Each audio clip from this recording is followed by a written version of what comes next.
السلام عليكم ورحمة الله تعالى وبركاته. أخيرتي isku soo laabasho waxaan casharkeena maanta wuxuu ku saabsan yahay fahanka tags, headings iyo elements.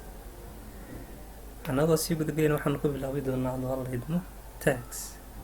Tagsku wuxuu yahay si aad HTML u baratid waxaad u baahan tahay fahanka iyo kala duwanaanshaha tagsyada iyo dabeecadahooda.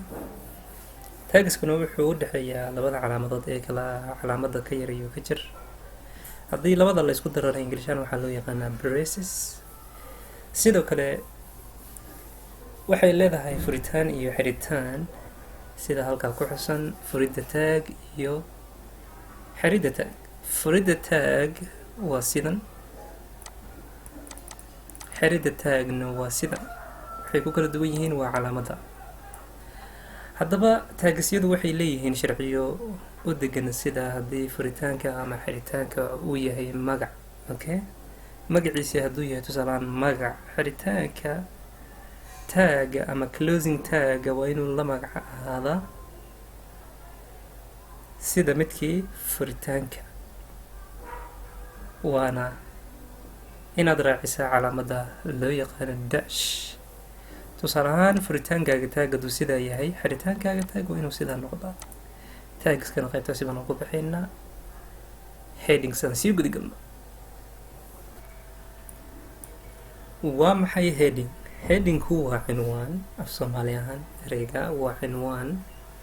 haddaba waxaan leenahay document waliba wuxuu leeyahay cinwaan ku kala duwan dhanka weynaanta, qoraal ahaan, midab ahaan iyo muuqaal ahaanba.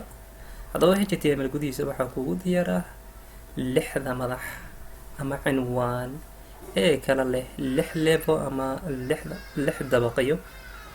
waxayna kala yihiin sida halka aad ku aragtaan H1, 2 iyo 3, 4, 5 iyo 6.